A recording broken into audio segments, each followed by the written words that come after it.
Vélsmiður á Suðurlandi hefur tekið upp á því að gata íslensku krónuna og nota hana í skinnur í starfsemi sinni. Hann segir að skinnur séu orðnar svo dýrar að það margborgi sig að gata krónuna. Vélsmiðurinn fékk sérstakt leyfi frá Seðlabankanum til að fara svona með krónuna og Magnús Hlynur Hreiðarsson kynnti sér málið. Vélsmiðja Ingvars Guðna er staðsett á bænum Vatnsenda í Flóahreppi en þar er hann með smiðuna sína inn í bragga og alltaf nóg að gera. Þessa daga dvelur hann niður í kjallara smiðjunar og meðhöndla þar íslensku krónuna með því að útbúa gat á hana svo tilverði skinna. Ingvar í Guðna blöskrar hátt verð á skinnum út í byggingavöruverslunum en ekki er óalgengt að ein skinna kosti 3 til 6 krónur.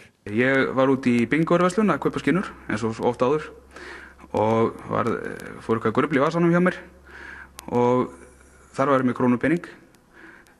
Og með því að setja gat á hana þá geti ég margfaldað verðið á henni. Eins og þið sjáu þá smíða ég þetta núna mjög frumstæðan hátt en það getur vel verið að maður útbúið sér vél sem gerir þetta sjálfur. Ég held að það sé ekki mjög flókið mál. Og er ekkert mál að gata krónuna? Mjög einfalt, þetta er bara málmur. Og hvar færðu allar þessar krónur? Bara út í banka, þegar ég eitthvað til en þá. Ingvar Guðni segist ekki hafa þorað annað en að hafa samband við Seðlabanka Íslands áður hann fór að framleiða skinnur úr íslensku krónunni til að fyrirbyggja hann vera að gera eitthvað ólöglegt. Já, ég kynnti mér það. Ég setti mér samband við þá hvort að þeir hefðu eitthvað við þetta aðtúa eða hvort ég mætti gera það sem að ég vildi við krónur sem ég ætti eða hvaðina og þeir svo að það væri ekkert því til fyrirstöðu.